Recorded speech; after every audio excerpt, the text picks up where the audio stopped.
Hello, and welcome to What's Brewing, a Project Zion podcast series where we ask the questions, what is mission and why does it matter?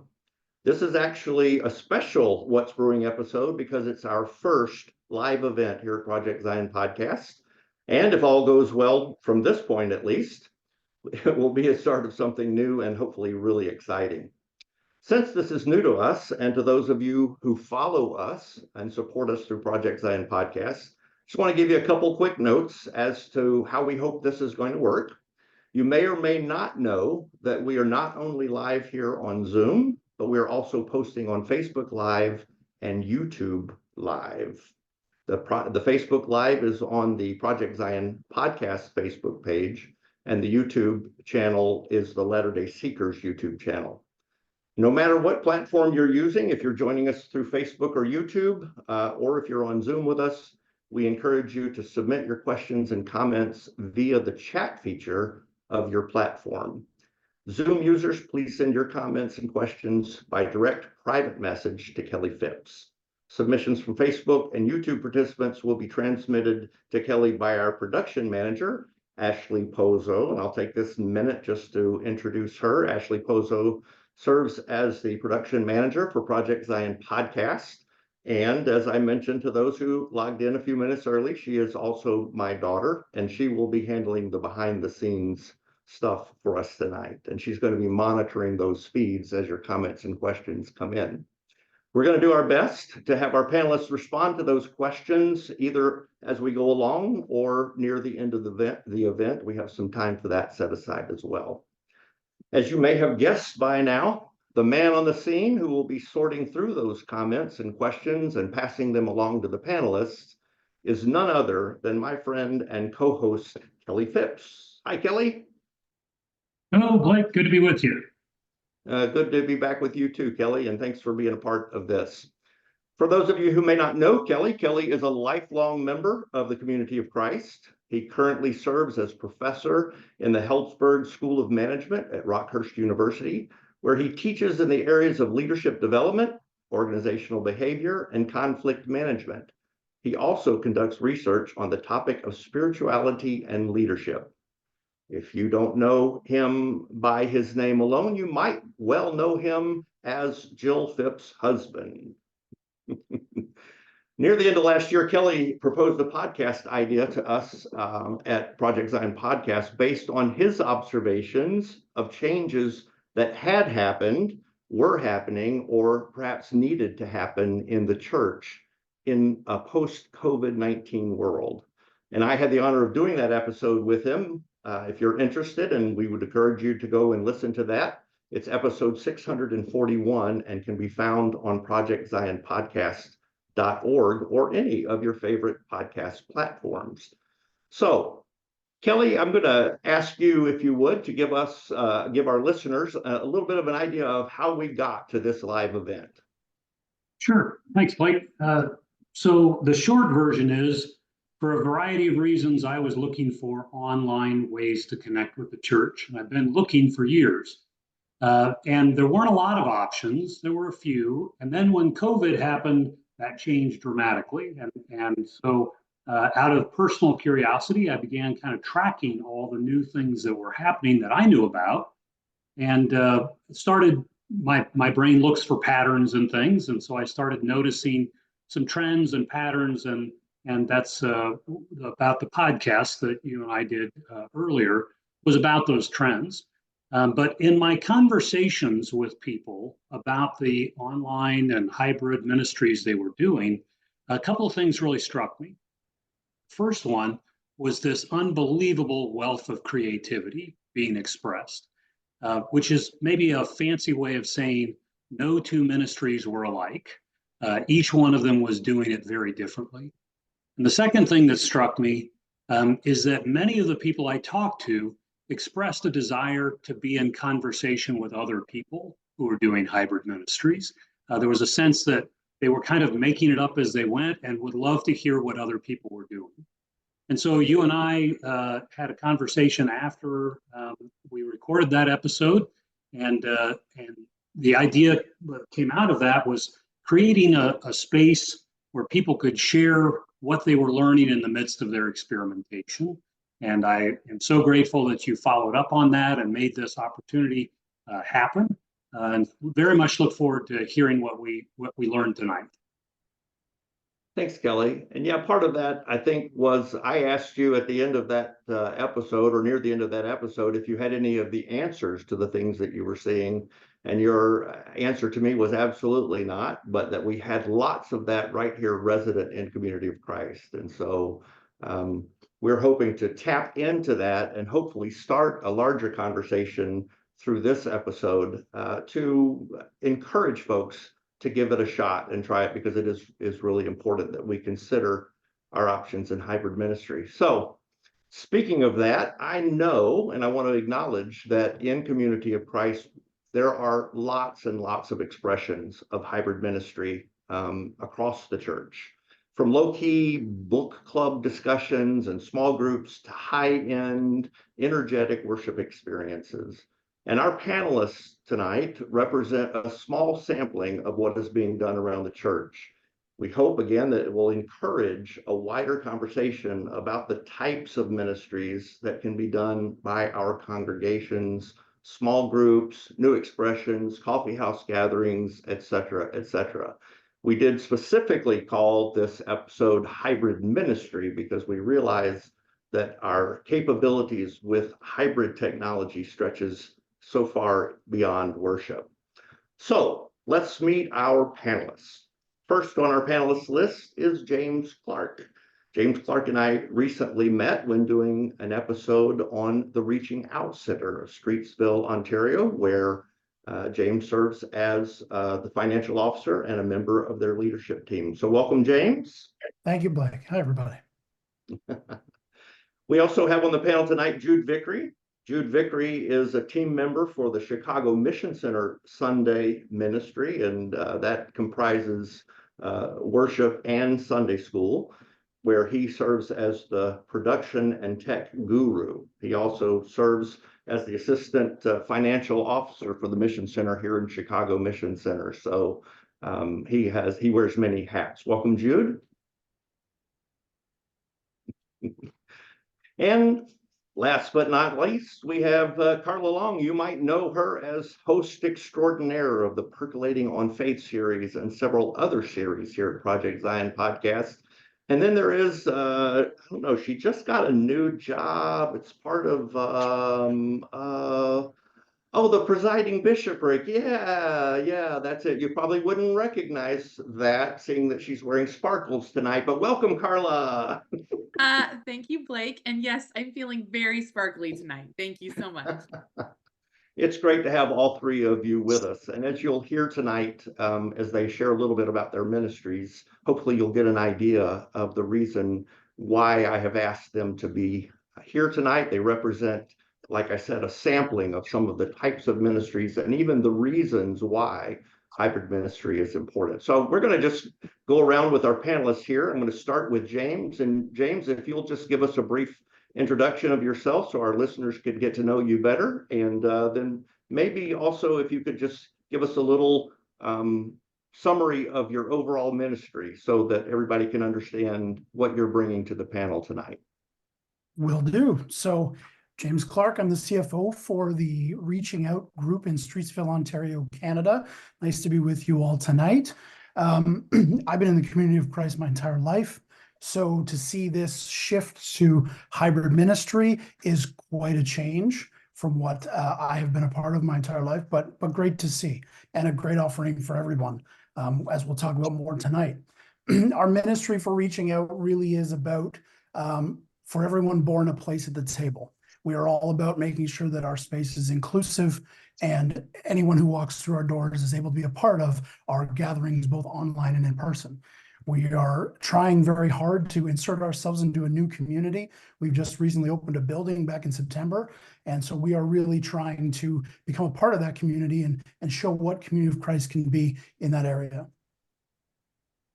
Great. Thanks, James. Carla, how about you? Yes. So my name is Carla Long. I'm a counselor to the presiding bishop and a member of the presiding bishopric.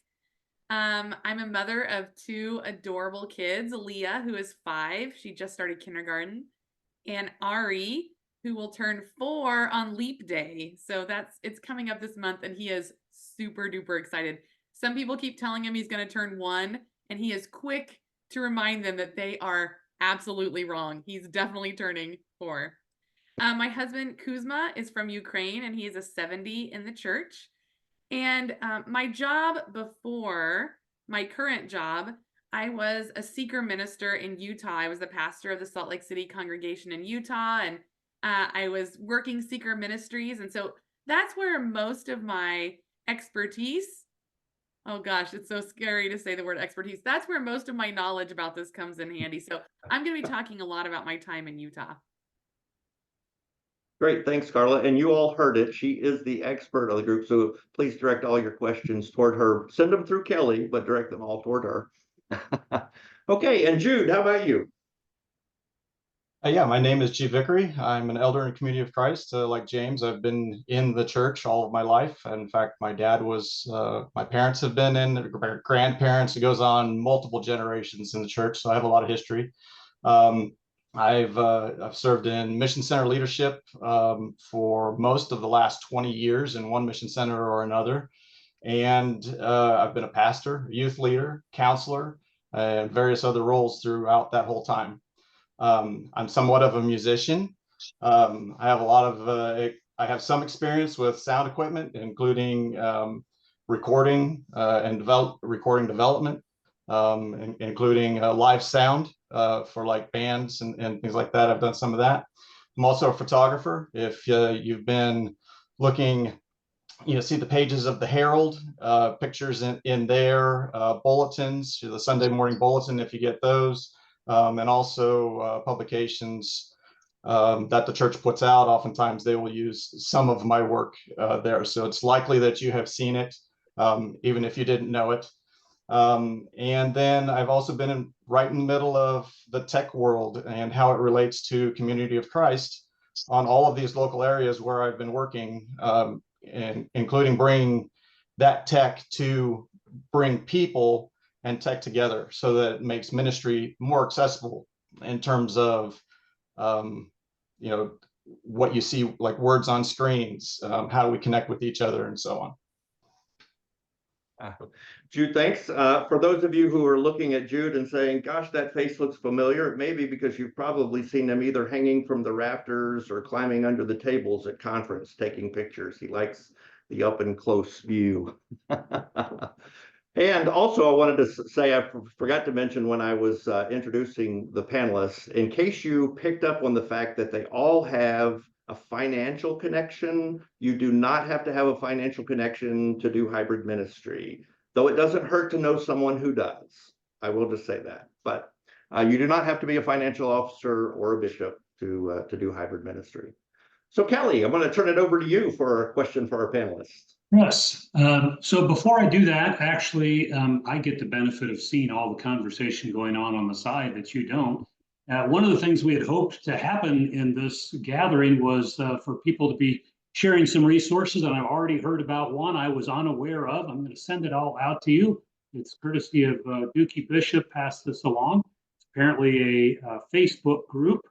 I'm sending it out to everyone. A Facebook group committed to Community of Christ Audio, Visual Technology, and Social Media Ministries.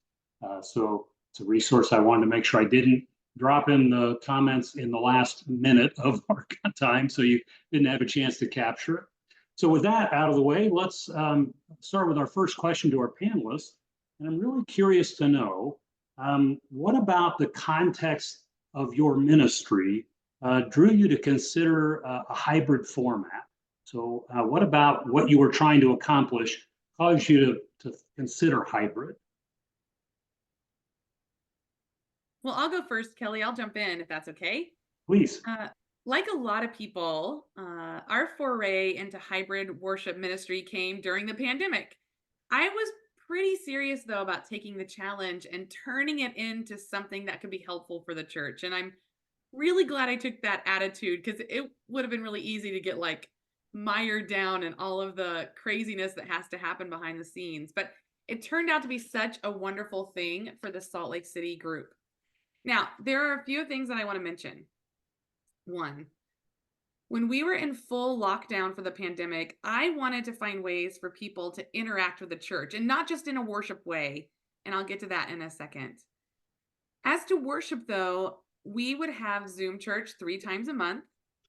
And then once a month, we would have church on different platforms, Facebook, YouTube, just like we're doing here tonight, because sometimes I think Zoom can be too insular. That was a really great ministry tool for people who are interested, but not interested enough to go onto Zoom. It's really easy when it just pops up on your phone and you're like, okay, I'll give that a look. And they say, I'll just go in there. Now, secondly, I wanted something for people to find if they were looking for us. So I started a YouTube channel. It's called Bishop Carla K. Long, and it's full of little sermonettes, no more than 5 minutes long, on all sorts of topics. Some of those topics are meaningful for seekers in Utah, and some would be interesting for any kind of church member. I also thought it would be a really good time for us to get to know people better. So during the pandemic, during the height of the pandemic, when we weren't seeing anyone, I interviewed church leaders of all types about all kinds of topics. And I also interviewed members of the Salt Lake City congregation to check in with them. That was a little series we called How You Doing, which was really fun. You got to know people in your congregation on a deeper level. Now, one of the most important things I think, though, about the seeker ministry in Utah is that most of the seekers who come to the church, of course, in Salt Lake are from the dominant religion in Utah. And it's a pretty big deal to walk through the doors of another church when you're a member of that dominant religion in Utah. So, for instance, when we did have church in person, I would see people sitting in the parking lot in their car, just holding onto the steering wheel in our parking lot, just wondering if they had the courage to walk through our doors. Now that we do a hybrid worship at the Salt Lake congregation, it's a lot easier for people. They don't have to like immediately walk through the doors and like change their entire life and find the courage to do that. They can jump in on a hybrid worship. They can watch on Zoom, and they can get to know us in a way that is not intimidating, that is not scary. And when and if they do walk through the doors, they already know the pastor's face or the presider's face, and it's really not as scary. So it's really interesting. And I know this wasn't true everywhere, but in Utah, at least, we grew the congregation during the pandemic because we had found a way to make it less intimidating and less scary. So it was actually a really, really positive thing for us to do. Thank you, Carla. How about our other 2 panelists? For reaching out, we were in quite the same process as you were in terms of the pandemic, sort of facilitated the need for hybrid worship and hybrid gatherings. We were also in the process of looking for buildings. So we needed a way to have people meet, but at the same time be able to feel connected and feel like a part of what we were still trying to do, even though we didn't have an actual space, which is something we wanted. It's always interesting to try and run programming hybridly. We have a program we like to run with a lot of kids involved in activities and crafts. So we took the time to try and take packages around to a bunch of the people in our congregation, and then everybody did the craft at the same time. So we're trying to find new ways to make that a reality. Sometimes it's as simple as finding stuff around the house that we can do. And sometimes it's something as easy as let's join together, let's have a meal and talk. There are many ways that you can do that. But I think one of the key things that has been important is that it doesn't just have to be on Sunday at 11 a.m. You can do that anytime anyone's willing to set something up. And that can really be impactful. Sometimes a Tuesday night can be better than a Sunday afternoon. It just depends on what people are doing and what they're interested in. Our ministry for us is very important in terms of trying to keep people engaged and involved and bring that sense of we can connect with anyone, even if they can't get to us on a regular basis. Great. Thank you, James. Jude, how about you? What about your context drew your group into using hybrid ministry? Yeah, like the others have mentioned, the pandemic was really part of the thing that started it all off, where people were unable to meet in congregations, in their local congregations, even with each other, to start with. And so that process led to coming up with a way that we could at least meet online. But further than that was that here in the Chicago Mission Center, we have a lot of congregations that are becoming smaller and smaller. And so in with that meant that resources are also getting less and less for each one of those congregations. And so with the experience of being online already, the idea was born out that maybe we could get these groups to gather together. And so where ours is a little bit different is that we actually have several congregations that all meet together. So we have one congregation, several congregations. Each of these congregations will meet together in their building, but then as a group will join onto the online hybrid worship with other congregations, and we will all meet together in the same worship. And so it really, all part of it became a necessity to be able to share resources from all of these different congregations, because when we're all together online, you can have somebody doing something from any of the locations all joining together to create one worship. Great. So I've been kind of taking notes as I'm listening, and there's really two themes that I heard people keep repeating. The first I expected, and that is intentional efforts to create a sense of belonging for people, doing more than just connecting on the screen, but something that made people really feel like they belong. The second one was kind of a surprise to me, and that's the extent to which each of you talked about an invitational part of your hybrid ministry, making sure, I think, Carla, you talked about being insular, avoiding an insular approach, making sure that the hybrid ministry is reaching out not to just the people who are already connected, but creating a bridge to people who aren't. So thank you for sharing those examples. Really instructive. I'm getting questions, and I want to make sure we come back to those. There is one question I want to pose, and folks may want to address it in their responses. The question is from a pastor who's wanting to start a hybrid ministry to the LGBTQ plus community using an online service and a podcast. And his question is, do you have any outreach advice for the queer community who are scared or resistant to engaging with a Christian church? So I want us to not necessarily pause what we're doing to answer that question. Let's move forward with our other questions, but I want maybe as you're responding, if you have advice, you can work that into your subsequent questions. Blake, I'm going to turn it over to you. Well, thanks, Kelly. And I do think I saw, it looked like Carla might want to make a comment on that. So why don't you go ahead, Carla, and do that, and then I'll ask my question. Don't I always want to make a comment?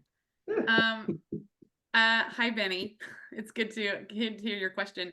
So the thing that popped into my head immediately was that just build a community, one of the series that we did, the How You Doing series in Salt Lake, people love to talk about themselves. And what was really cool for me was that others love to hear those interviews and love to listen to those interviews. And then at church the next Sunday, when we'd have our chatting time after church, people would bring up those interviews and talk about it and say, hey, so-and-so, I didn't know you loved this book and this movie. I love this book and this movie. And then they made another connection. So like for me, if any way that you can build community and build those connections, a community just happens if you do that. So I always for like, letting people talk about themselves, allowing that community aspect just to be born at that time.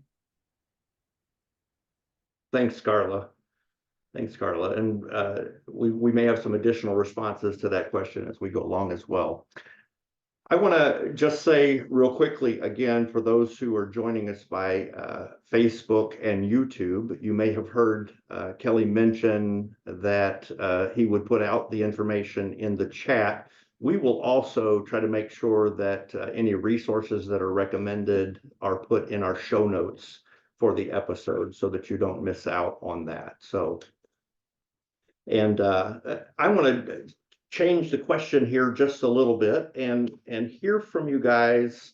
What are some of the lessons that you've learned along the way with hybrid ministry? So maybe perhaps what are some of the difficult hurdles you had to overcome, or what was easier than you thought, or what was that one thing you wish you had known before you started? And let's start with Jude this time. Thank you, Blake. So yeah, one of the things that's interesting about our situation, where we have people that are live in some places, in a very particular place, joining with people who are online, and sometimes when elements of that worship are happening, it's right there in that location, and people who are the people who are busy doing their part of the worship oftentimes forget about the people who are joining online. And so we have there's like almost an imaginary wall where they'll address everybody that's local to the room, because that's what we've done. That's how we've been, taught for years and years and years. But looking beyond the camera and beyond the microphone to all of those people that are joining in this hybrid way, it is difficult for people to overcome sometimes. They can't just automatically see past that wall and aren't as inclusive to all of those people as they otherwise could have been, or could be. And so that's been one of the struggles that we're dealing with people who are new to the process. Now, I mean, you can get over it. It can take some time to do that, and some gentle reminders, that, hey, you need to, as a tech person, part of what I think about is that you need to treat the microphone, you need to treat the camera as another person. And when you do that, you're not just connecting to one other person or just connecting to the camera, you're connecting to everybody that's watching, And so people oftentimes will walk off away from a microphone, for instance, and then say something to the local crowd, and nobody online can hear that, So that's one of the things that I'm doing oftentimes. I'm a background guy. I'm typically not out in front. I tend to be in the back running hardware, and making sure that everything is connected. But I'm usually wearing a set of headphones so that I can monitor what everybody else is hearing that are connected in an electronic way. And if I can't hear it in this ear and I only hear it in this other ear, then that means somebody's being left out. And I'm usually making some kind of a signal on my headphones. It's like, hey, repeat that, so anybody who's at the microphone, they need to repeat what they've been saying so that everybody that is connected, everybody that's part of the group, can hear everything.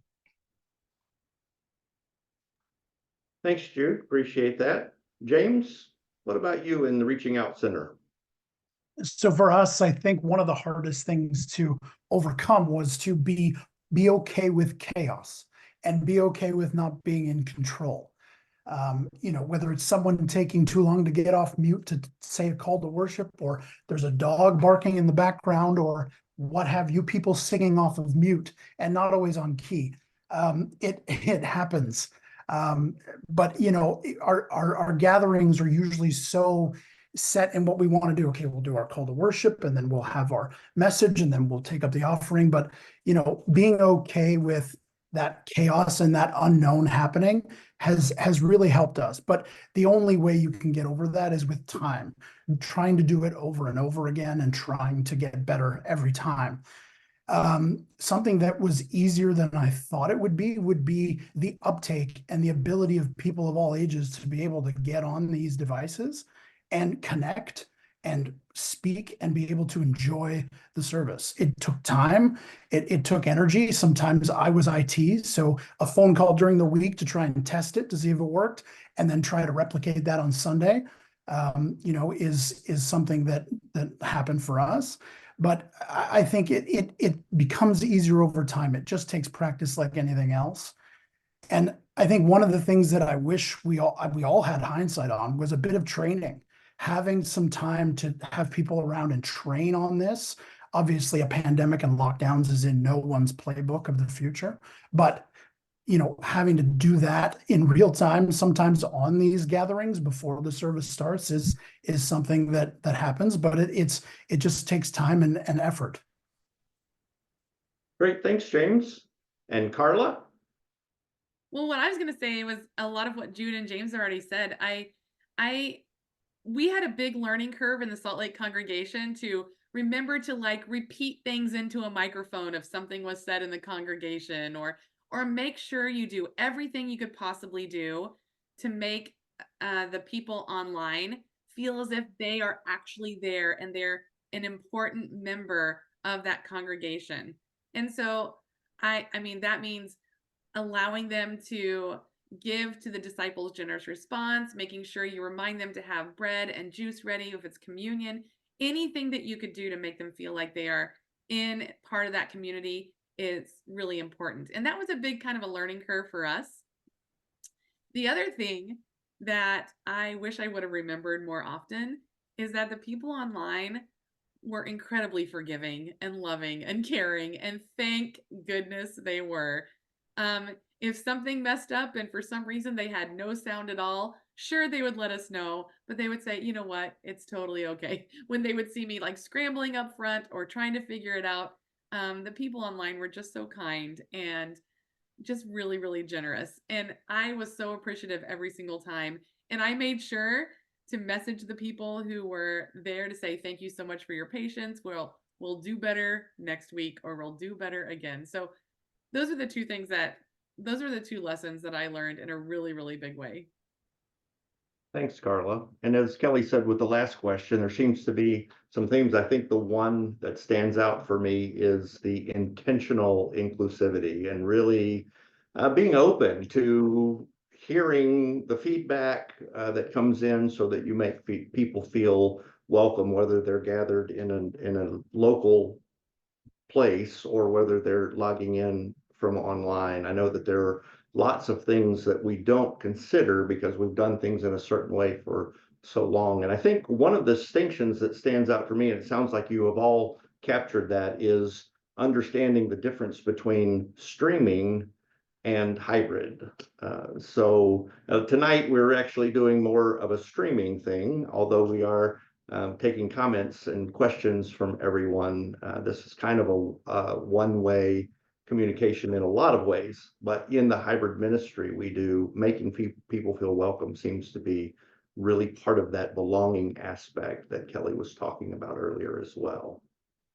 So we all know also that in our worships, let me speak for my own worships, the places where I've been, they're rarely consistently perfect.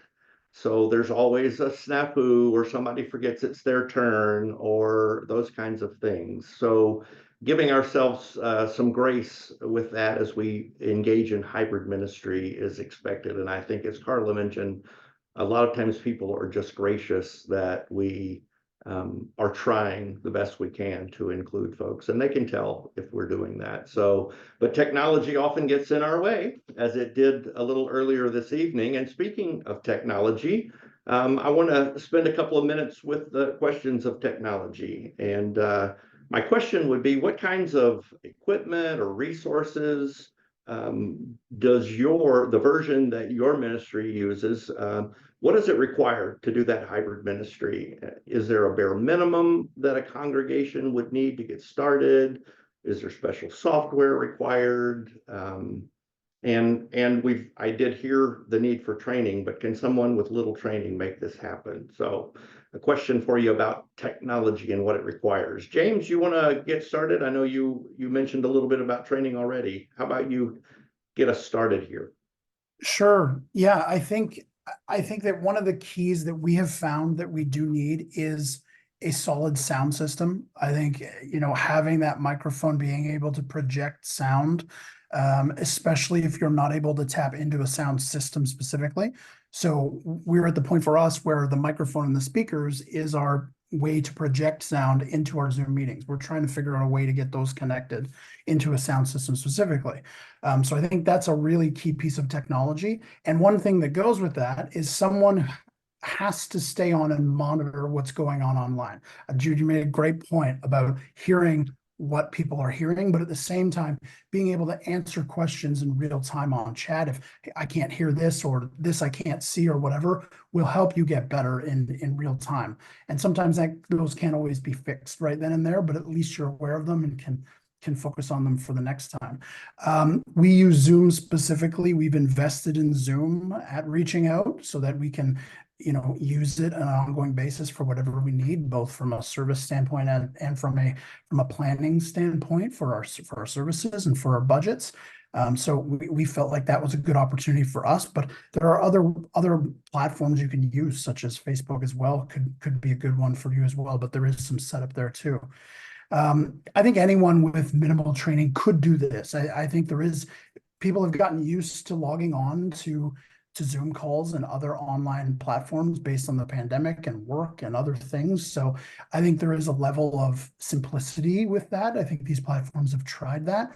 But there is a level of IT-ness that does need to be there, that you do need to understand what you're doing in order to be able to help other people, with their issues. But again, I think, Carla made a great point as well, that people are just thankful that you're trying and thankful that you are, doing your best out there, and they are quite, gracious and thankful that it makes it easy. Thanks, James. How about you, Carla?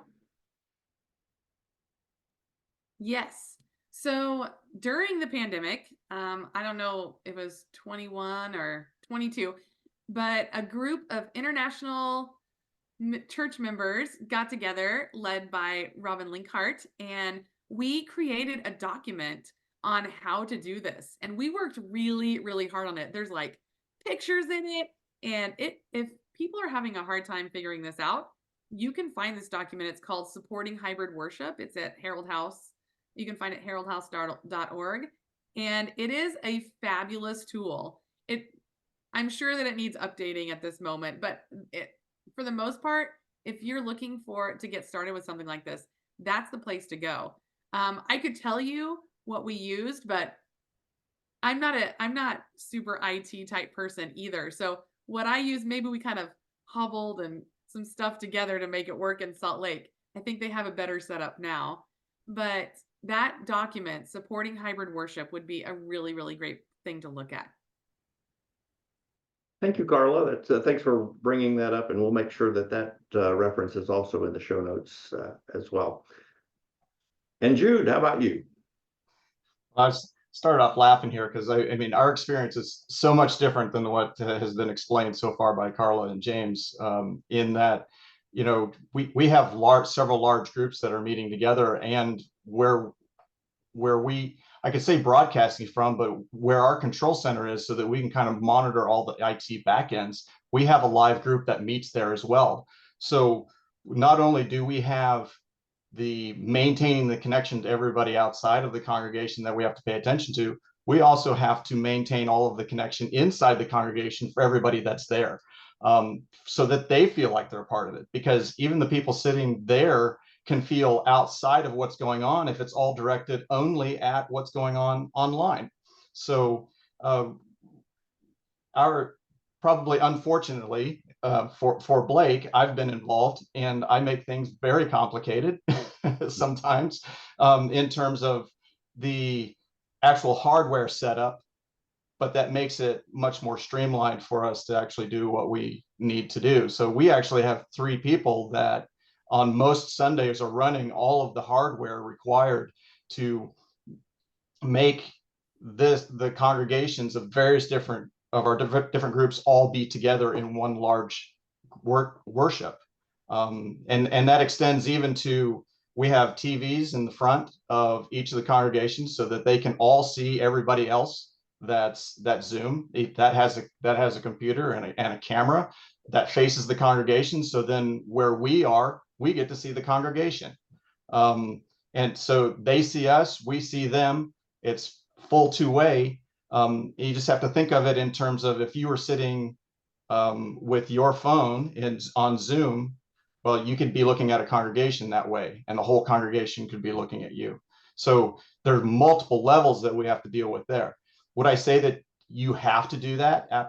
Absolutely not, because it all depends on your unique situation. Are you a congregation that is trying to just reach out to some of those people who are siloed at home and can't travel to your congregation? We have a number of those people. Then your hardware setup is going to be very simple at that point to get that done. If you're trying to do more like what we're trying to do, or what I shouldn't say trying to do, we are doing it. We have all of these congregations joining together, then it gets more complicated the more layers that you're trying to add. And so it's very unique. I can't just go down through a list like Carla said and give you a list of everything that we're using, because it probably won't it won't suit you justice in your situation without somebody who can help you actually get that set up. But that doesn't mean you can't start simple. Oftentimes, when we started this, I started pulling together antiquated equipment. I mean, I called it Frankenstein. I mean, I was pulling old equipment from everywhere. I mean, it was a piece of this and a piece of that, and we had low quality this and low quality that. But it was to patch things together and make it see how we could work, how we could piece it together, make it work, and then what did we need to change? So I was doing it on a very low budget before we actually spent money to get our high dollar equipment that makes things easier, because we knew what needed to be made easier. Great, thanks, Jude. Well, I think as you've heard across not only the answers to this question, but our others, you see that spectrum of ministries and costs and levels and that kind of thing. As Jude has mentioned, what is being done where his ministry is here in Chicago is something that has kind of evolved over time. And it is different than what was done with the Seekers ministry, certainly in the beginning. So we don't want to discourage you from that. We just want you to see all the possibilities that are out there. So I'm going to turn it back over to Kelly. I'm sure that we have some things brewing in the chat that we might want to address. Thanks, Blake. So a couple of things I wanted to comment on, or actually comments in the chats that I wanted to share with everyone. Mark Sadler pointed out that with their group, they mounted a TV in portrait mode just to display the chat window of Zoom in the sanctuary to keep folks online engaged and more connected with those who were in person. So another suggestion of how to use technology to create that sense of connection between the two groups. It was also pointed out that their ministry started with a cell phone and a FaceTiming member that wanted to be in the Sunday school class one day. And so you can start as big or as small as you want. And then Bren Williams asked the question, any suggestions for connecting with children or youth hybridly? What works well with that population? Any of the panelists or anybody else have suggestions for that? I could say something about that. We had a Sunday school class on Zoom for the kids. And, you know, one thing that they really, really loved, there's a way for them to draw on the screen. Oh gosh, I can't quite remember what it's called. Annotated maybe. And so like you could throw, like one thing I did was I put like a hidden pictures page up there to try and grab their attention, and they got to circle all the little hidden pictures like you used to do in highlights that you loved. Whiteboard on Zoom. Thank you, Robin. And so they actually really love that. We also used to act out a story, and everybody was acting out in their own little screen. Everybody got a little character, and that was super fun. That kept them really, really engaged. There's also, I don't know if it's still going on, but there was a book club for kids that was still going on. And I'm seeing that, yes, it's still going on. And they do a peace practice, which is a spiritual practice. They read a book together. They chat together, and it's become this beautiful community, this book club, and it has just really done really well. So a book club could also work um, together online. We had so much fun. I actually really enjoyed teaching the kids on Zoom. Oh, and tons of lessons can be found on allthingsaspiritual.org. That's a great call out. I was going to say as well for us, for those of you who listened to the podcast that I was on a couple of weeks ago, we talked about a little bit All In Sunday and our sort of intergenerational programming for everyone. But during the pandemic, I mentioned, we didn't have the ability to see each other in person, and we had to resort to doing things hybridly, including having some sort of gathering, meal together, an activity together, and something as simple as trivia games where kids can type in the answer and feel like they're involved in what's going on. It's reminiscent of school for them. So they understand how it works and they understand being connected, but it's a way to, get them involved and to just keep their interest. And the fact that they all know how to use this technology, some of them better than me in a lot of ways, they're able to engage and feel a part of the conversation, which is always super important. So Ducky Ducky Bishop passed along some free resources, and I posted those in the chat. Also, she pointed out that her 16-year-old is attending Sanctuary on Facebook. It's a youth group in Michigan somewhere. And also point out Cahoots as a great tool for use with youth. I do not have any other questions in the chat right now. One just came in. Robin Linkhart posted, I think, for everyone, the Kids Book Club designed during the pandemic. And Gail Ronenberg asks, could we have the link to Chicago Ministry to log on to some Sundays? Yes, I'll put that in the chat.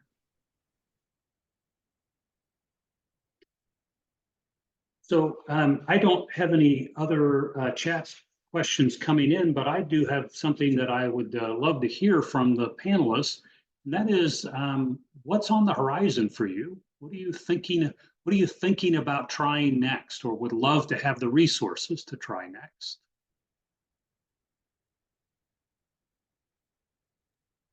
That's a great question. For us, I mentioned it. I'm going to beat this drum again, talking about All In Sunday and trying to have that intergenerational piece. We would love to be able to have a North American wide All In Sunday, where we continue to get groups from all over North America to be involved in a sort of early morning gathering. Then we have a meal together in some way, and then a craft or activity afterwards. Reaching out would love to do something like that in the future, given the resources and coordination of that. I think that kind of ministry could be very important for people of all ages. And we've found that the connection between, some of our more seasoned members and some of our younger members has really been impactful for both of them. And it's a way to engage everybody. So for myself and for reaching out, I think that would be a really interesting thing to do. And seeing all the people on here tonight, I think that could be super successful. Well, I'm no longer in the space I was, but as a member of the presiding bishopric, I just want to say stay tuned. There could be something on the horizon that is going to be really exciting coming up maybe later this year. So just stay tuned. I can't say too much about it because it's still taking shape and forming, but we're definitely making some plans and hoping to find new ways to use online worship and ministry, and we're pretty excited about it.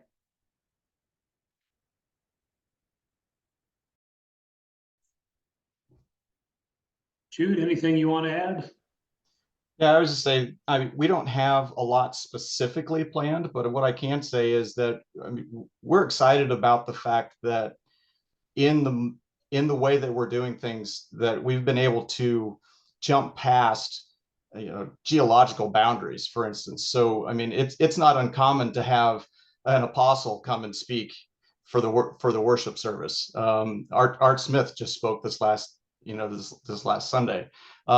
So we've been able to reach out. We've had speakers that are from all over the world, but all over the country, and they can join us without these boundaries of being very local to where we are. And that's a really exciting thing, because you can hear some of the best speakers where otherwise they wouldn't normally just be dropping by your congregation on a regular basis. But for us, we get to have that, as we reach out and arrange this stuff. And that doesn't just happen. I mean, you have to plan it and get it to where you're bringing people in, plan out far enough advance. Sometimes it takes a year.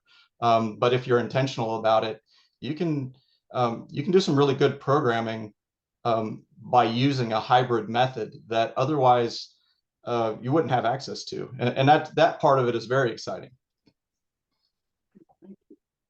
So one of the questions posed in the chat is there someone who can come out and help us with our hybrid stuff? So I guess the question that I'm posing is, are there resources people are aware of, or people who are willing to be an assistant to people who are trying to help with this, or at least a journey with them?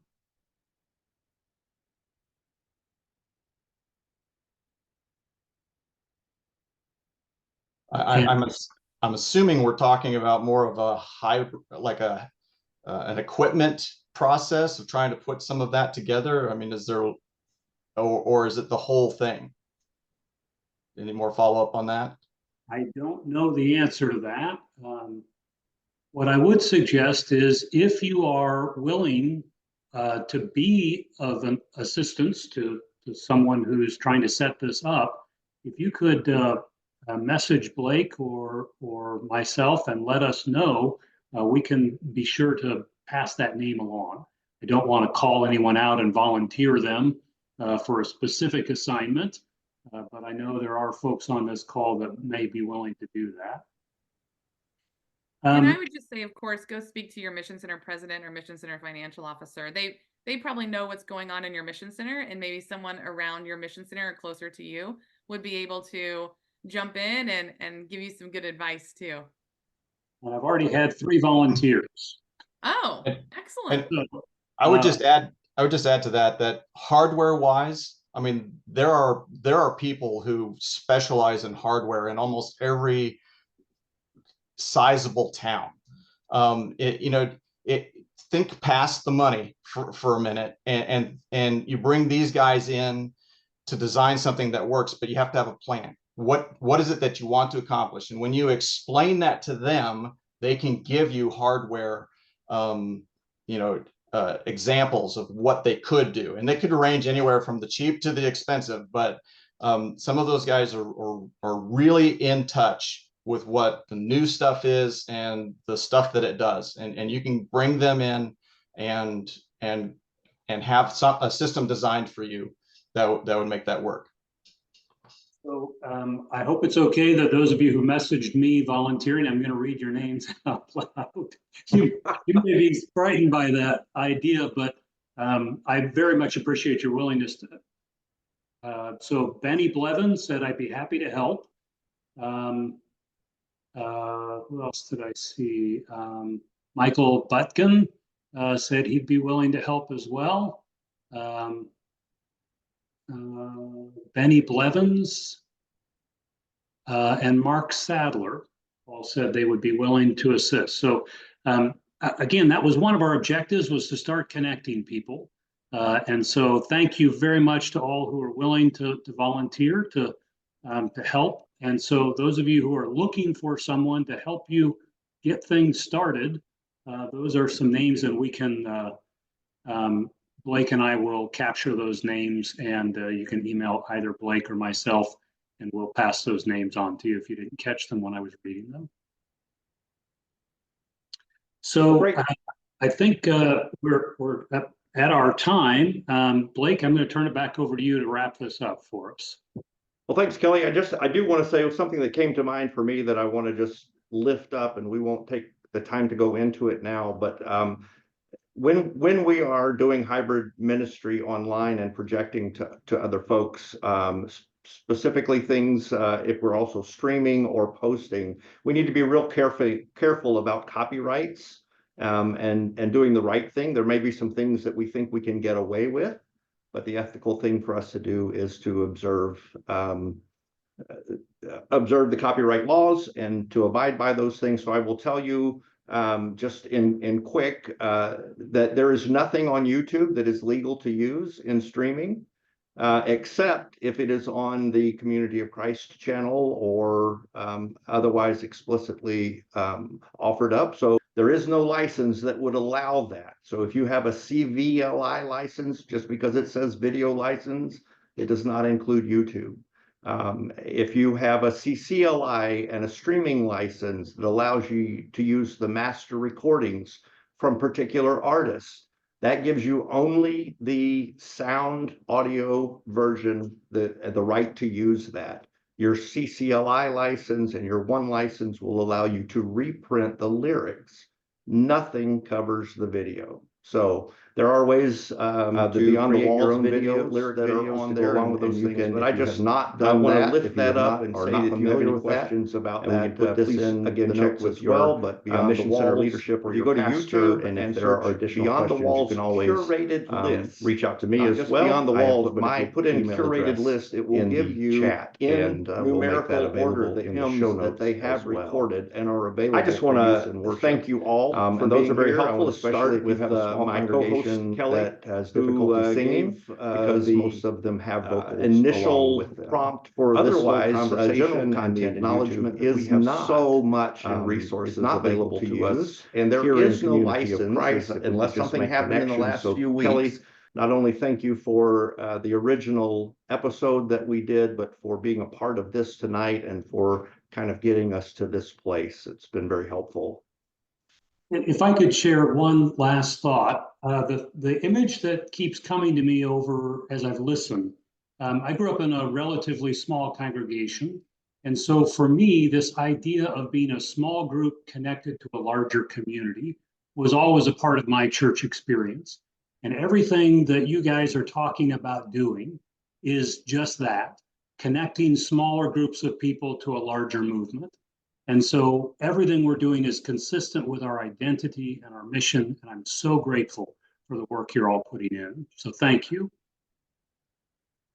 Thanks, Kelly. I also want to give special thanks to our panelists tonight who agreed to be put on the spot. So James and Carla and Jude, thank you for all you are doing and have done and for all that is to come. Hint, hint from Carla. We wait and see with what is coming in the future. But for all of you who are doing hybrid ministry, thank you. A special, again, thanks to our panelists tonight for being available to us. I want to give special thanks also to our production manager who's been behind the scenes feeding those questions in and watching multiple feeds. She is doing something that I cannot do because I cannot multitask.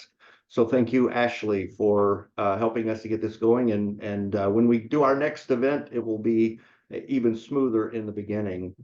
Finally, I want to thank all of our participants and listeners, all of you who support Project Zion Podcast in all of the series and the things that we do, and especially here tonight in this live event for making this a success. We hope that we'll be able to do some additional live events in the near future, and we hope that you'll be able to join us for that. If you have topics that you'd like for us to consider for future episodes of Project Zion Podcast, whether it be a live event or just an episode that posts through the podcast platforms, please send those ideas to projectzionpodcast@gmail.com. Now we'll review them. I won't promise that we'll be able to cover every one that might come in. There are some topics that we have to be very careful about as the church leadership and the church as a whole works through them, but we do welcome your input for that and your ideas and thoughts.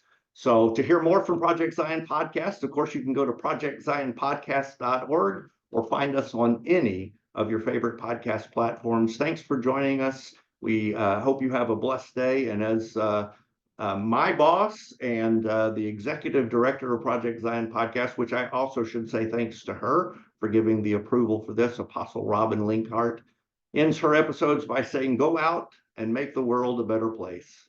You guys take care.